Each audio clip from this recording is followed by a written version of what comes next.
Hi friends, வணக்கம். Welcome to Lula kitchen. உங்களுக்கு இன்னைக்கு நான் கத்திரிக்காய் மிளகு தொக்கு எப்படி செய்யறதுங்கறத உங்களுக்கு நான் செஞ்சு காமிக்கிறேன். அதுக்கு நான் 1/4 கிலோ கத்திரிக்காய் எடுத்துக்கிறேன். அது நல்லா கட் பண்ணி இருக்கேன்.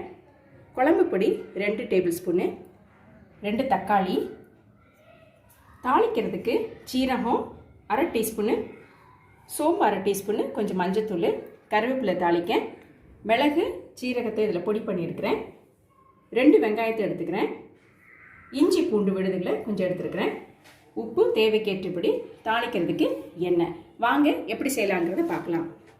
இப்போ 2 டேபிள் ஸ்பூன் அளவுக்கு எண்ணெய் ஊற்றிக்கலாம். மிளகு சோம்பை தாளிக்கிறதுக்கு போட்டுருங்க. கொஞ்சம் கருவேப்பிலை, கட் பண்ணி வச்சிருக்கிற வெங்காயத்தை போடுங்க. இது பொன்னிறம் வர வரைக்கும் நல்லா வதக்கிடுங்க. கொஞ்சம் சால்ட் போடுறேன், இந்த ஆனியன் வேகிறதுக்கு. அப்போ தான் சீக்கிரம் வதங்கும். அந்த பச்சை வாசம் போன பிறகு நம்ம தக்காளி போடலாம். நல்லா இப்போ வெங்காயத்தை வதங்கின நல்ல ஒரு ஸ்மெல் வருது. இப்போ தக்காளி போடுறேன்.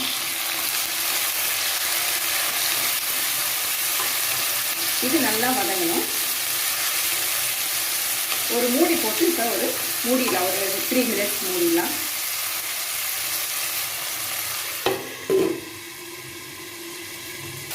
இப்போ அரைச்சி வச்சிருக்கிற இஞ்சி பூண்டு விழுதுகளை இதில் நான் போனேன்.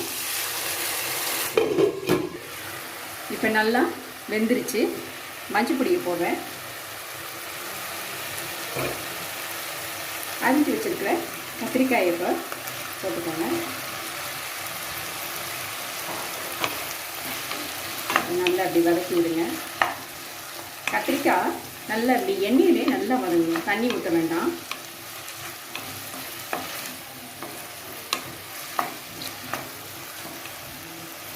இப்போ இதில் மிளகுத்தூளை நான் போடுறேன்.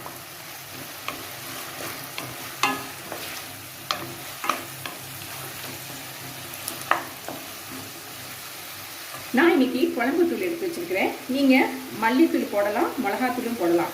அதாவது 1 டீஸ்பூன் மல்லித்தூளுக்கு 1/2 டீஸ்பூன் மிளகாத்தூள் போடலாம், காரத்துக்கு ஏற்றுவாரு. இப்போ நான் குழம்பு தூள் அரைச்சி வச்சிருக்கனால குழம்பு தூள் இதில் நான் போடுறேன்.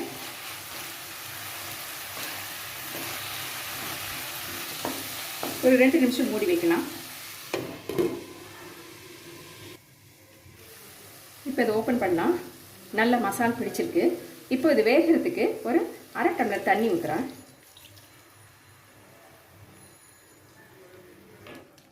ஒரு 5 நிமிஷம் இதை மூடி வைங்க.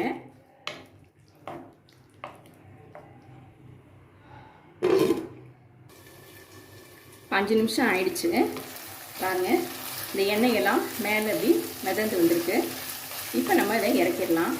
இந்த எண்ணெய் நம்ம நல்லெண்ணெய் ஊற்றினா ரொம்ப டேஸ்ட்டாக இருக்கும். ஏன்னா நம்ம மிளகு நிறைய சேர்த்துருக்கோம், காரம் சேர்த்துருக்கோம். சைட் டிஷ்ஷாகவும் இதை நம்ம யூஸ் பண்ணிக்கலாம். இதை நம்ம எடுத்து வைக்கிறேன். இப்போ இது கத்திரிக்காய் மிளகுத்துக்கு சூப்பராக வந்திருக்கு. இது நீங்கள் உங்கள் வீட்டில் செஞ்சு பாருங்கள். ரொம்ப டேஸ்ட்டாகவும் இருக்கும். இது இந்த வீடியோவை லூலா கிச்சன் வீடியோ உங்களுக்கு பிடிச்சிருந்தா லைக் பண்ணுங்கள், ஷேர் பண்ணுங்கள், சப்ஸ்கிரைப் பண்ணுங்கள். நன்றி, வணக்கம்.